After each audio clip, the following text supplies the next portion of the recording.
El espíritu de la soledad. La Nueva Galicia, hoy ciudad de Guadalajara, al igual que la Ciudad de México, fue testigo de cientos de historias aterradoras que rodaron por el tiempo dejando una huella de escalofrío entre los pobladores. Según las crónicas de la época, ninguna fue tan espeluznante como la del espíritu de la soledad. Aquella ciudad había sido testigo de los esfuerzos de don Blas Santiesteban, un rico mercader que hizo fortuna a base de trabajo y que tuvo que abandonar su querida tierra tras la muerte de su esposa. Llegó a instalarse en la Ciudad de México en 1587, año en que recibió la herencia de su esposa, doña Teresa de Suárez. Entre otros bienes se contaba la Casa de la Soledad. Eran tiempos del virrey don Álvaro Manrique de Zúñiga, marqués de Villamanrique, en el penúltimo decenio del siglo XVI. Sus hijos pronto olvidaron la vida que llevaban en la Nueva Galicia y su padre, don Blas, se convirtió en prestamista y se fue volviendo un hombre avaro y mezquino que con tantos bienes vivía y obligaba a vivir a sus hijos como miserables mendigos. Ellos no alcanzaban a comprender por qué su padre los obligaba a vivir como villanos cuando tenían en sus arcas grandes riquezas.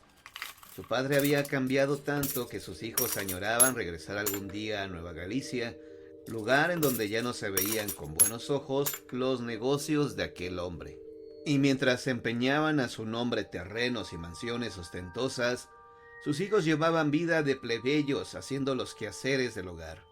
Los jóvenes escondían en su interior gran resentimiento, pero nunca se atrevieron a contrariar las órdenes del viejo.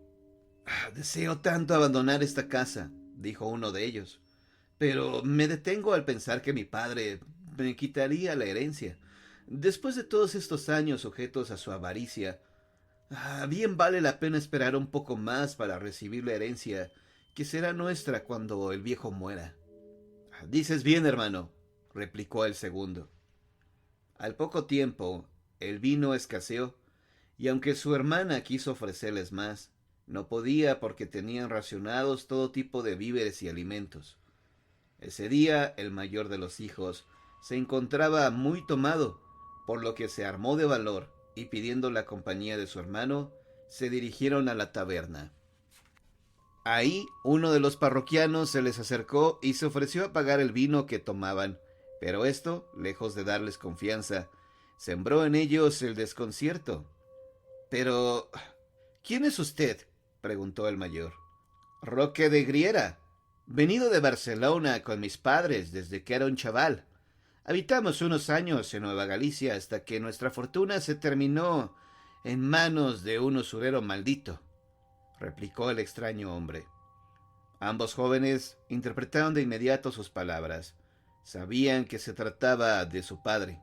Aquel hombre los hizo partícipes de sus intenciones. Deseaba casarse con su hermana para que de esta forma pudiera disfrutar de la herencia de don Blas y recuperar así un poco de lo que les habían robado. Pero aquellas palabras no eran más que habladurías, ya que don Blas jamás daría a su hija a un hombre sin fortuna. Aquel hombre los convenció de raptar a la joven, y de esta manera se enfrentaría a duelo con don Blas, y de paso le podrían dar muerte, dejando libres a los jóvenes de disfrutar su herencia.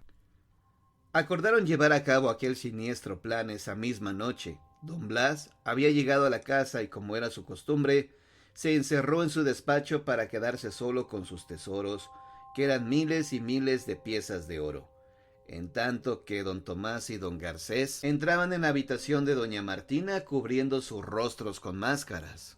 La joven gritó con desesperación, ignorando que eran sus propios hermanos los que la estaban entregando a las garras de aquel malvado sujeto. Pronto la mujer cayó desmayada, situación que aprovecharon los hermanos para conducirla a la Santísima, lugar donde los esperaba don Roque. Doña Martina recobró el conocimiento en un recinto extraño para ella, ante un caballero que aplicaba un vaso de vino a sus labios. «No tema», dijo don Roque, «esta ha sido la única forma de lograr su amor». Ella se incorporó de inmediato. «Pero, ¿quién es usted? ¿Por qué me trajo hasta aquí?» «Yo te enseñaré a obedecerme», dijo don Roque, propinando 2 golpes a la mujer. Doña Martina vio en los ojos de aquel hombre una seguridad y una refinada crueldad que le hizo saber que en efecto no tenía salvación. Don Blas sufrió tal impresión al enterarse del rapto de su hija que don Tomás y su hermano creyeron que iba a morirse ahí mismo de un ataque. Mi nombre ha sido deshonrado, dijo don Blas. Mi esperanza, mi gran esperanza de casarla con un rico caballero que no exigiera dote y en cambio me diera valiosos objetos, ha terminado. Los jóvenes fingían preocupación ante lo sucedido. De inmediato el mayor le dio referencias de quién pudo haberlo hecho. Le dijo que don Roque había rondado la casa días atrás y que seguramente era él quien la había raptado. De esta manera, ambos se ofrecieron a averiguar si en verdad se trataba de aquel hombre, mientras que don Blas, sin reparar en la complicidad, los dejó ir lleno de esperanza. Los jóvenes se reunieron con don Roque, quien los esperaba en la calle de la Celada, que después se llamó de Capuchinas, hoy Venustiano Carranza, cerca de la Merced. Ahí lo previnieron de que su padre buscaría venganza esa misma noche, por lo que debía estar al pendiente. Su hermana, que se encontraba en una de las habitaciones, daba gritos de desesperación al alcanzar a reconocer las voces de sus hermanos, pero ellos creían que se encontraba asustada solamente. Y sin que sus voces de auxilio fueran escuchadas por sus hermanos, doña Martina los oyó alejarse, sumida en su desesperación. La puerta de la habitación se abrió y la joven sintió pavor al verse frente a su verdugo, que la miró furioso y la tomó por los cabellos. Te basta callar ya, desdichada, dijo don Roque. Tus hermanos nada harán por ti. Ellos fueron los que te trajeron a mis brazos. Yo soy el pretexto para dar muerte a tu padre y apoderarme de sus riquezas.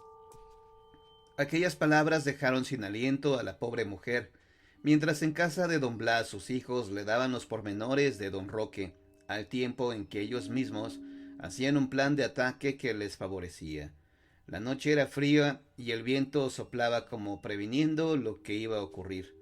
Don Blas y sus hijos se aventuraron sobre el callejón de tabaqueros para esperar el paso de don Roque.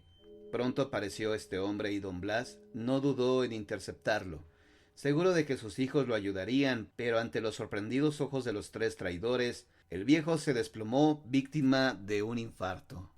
Así los jóvenes recogieron al viejo para llevarlo a su casa, donde lo velarían. Después de acostarlo en una habitación, don Roque y los jóvenes se entregaron al más desenfrenado saqueo. «¡Mira cuánto oro! Y pensar que mi padre nos tenía como plebeyos», dijo el mayor. Sin ningún respeto por el cadáver de don Blas, sus hijos y el raptor de doña Martina celebraron una orgía de proporciones diabólicas. Al día siguiente se dispusieron a sepultar al anciano, pero al levantarlo se dieron cuenta que sus manos se agitaban temblorosas. Los tres hombres se cruzaron miradas aterradas, mientras don Roque decía: «¿Qué esperan? Debemos meterlo al ataúd antes de que despierte y arruine nuestro plan». Don Blas fue colocado en su féretro, mismo que cerraron sus propios hijos con ayuda de don Roque. Así lo llevaron al cementerio y viendo cómo caía la tierra sobre el cajón, se dejaron llevar por el júbilo. Entretanto, doña Martina permanecía encerrada en el aposento de Roque Griera, suplicando al cielo que la librara de aquel martirio. El viento agitó las ventanas de pronto, y la joven se sintió sobrecogida de extraño temor. Aterrorizada, vio un espectro espeluznante que se abrazaba en una hoguera de reflejos azules y amarillentos. «No temas, hija», dijo el espectro, «soy yo, tu padre, pero el peso de todo el oro y la plata que atesoré durante mi vida abruma mis espaldas». La joven, como pudo, se armó de valor. «¿Qué puedo hacer por usted, padre?» «Vengarme. Mis asesinos son tus hermanos y el villano al que ellos mismos te entregaron». Doña Martina vio cómo aquel espectro se esfumaba en medio de una pestilente nube amarilla y perdió el sentido. Así la encontraron sus hermanos y don Roque cuando más tarde llegaron para acabar de completar su infamia. La reanimaron como pudieron y cuando ella abrió los ojos solo pudo decir una palabra: «¡Asesinos!». Aquellos hombres, a pesar de que sabían de qué hablaba, se hicieron los desentendidos y dieron su propia versión de los hechos. Estaban seguros de que su padre no pudo haber ido hasta aquel lugar a decirle lo sucedido a doña Martina. Ella les relató la horrible visión que habían tenido y los tres hombres prorrumpieron en carcajadas. Pero a los pocos minutos su terrible plan volvió a tomar curso, y así casaron a su hermana con don Roque, con quien llevó una vida de infierno. Doña Martina se convirtió en la criada de don Roque, quien abusando de sus fuerzas azotaba cuanto podía a la pobre mujer. La mala vida y los continuos padecimientos al lado de aquel desalmado empezaron a minar las fuerzas de doña Martina, que cayó gravemente enferma. En su delirio hablaba de un naranjo y el muro que daba al norte de la casa.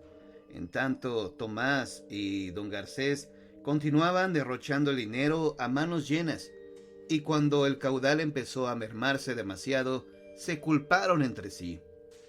Los excesos en los que vivían los había dejado casi en la ruina, y al poco tiempo comenzaron a discutir por los pocos bienes que les quedaban. Disputaban a menudo hasta que cierto día la puerta se abrió repentinamente y un frío abrumador penetró en el recinto. «¡Malditos son, hijos!», dijo una voz. «Me ha negado la posibilidad de reconciliarme con Dios, y no tendré paz nunca, pero ustedes tampoco la tendrán». Ambos jóvenes se atemorizaron cuando vieron en el recinto cómo se formaba un macabro espectro, tan borroso como el humo. «El miedo que ahora sienten no es nada con lo que ahora les espera», dijo el espectro. «Uno de ustedes morirá al buscar un tesoro del que no tenía noticias, porque lo escondí donde nadie podrá hallarlo». Esas palabras inquietaron a los codiciosos muchachos, que sin pensarlo le pidieron que les dijera el secreto, a cambio de mandar oficiar unas misas para el eterno descanso de su alma. Fue entonces cuando aquel espectro de humo tomó forma humana. Los jóvenes se asustaron al mirar frente a ellos al espíritu de su padre, que poco a poco fue desapareciendo en aquella nube que lo rodeaba. Cuando se disipó aquella neblina pestilente, ambos tuvieron el mismo pensamiento. «¡El tesoro!», dijeron ambos. De esta manera resolvieron ir en busca del tesoro y repartirlo, pero cada quien tenía ya pensamientos malignos. Fue un verdadero frenesí el empeño que ambos pusieron en la búsqueda de la riqueza escondida. Aunque los dos parecían marchar de acuerdo, lo cierto era que ambos planeaban traicionarse. Y cuentan las crónicas que una noche, mientras dormían, don Garcés sintió una presencia fétida a su lado. Se trataba de su padre, pero esta vez reprimió su miedo al tiempo en que avivaba su codicia. El espíritu de don Blas le pidió que lo siguiera, dirigiendo al muchacho hasta el jardín, donde le mostró una trampa que conducía a una galería secreta. Don Garcés avanzó en aquel recinto, en donde el aire se sentía pesado. «Ahí», dijo el espectro, «desciende por la escalera». Al llegar al fondo de la galería, la espectral mano de don Blas señaló los tabiques de un muro, como si la providencia se lo hubiera enviado. Don Garcés encontró ahí mismo un pico con el que empezó a derribar la pared, pero no había dado arriba de media docena de golpes sobre el muro cuando sobrevino la catástrofe.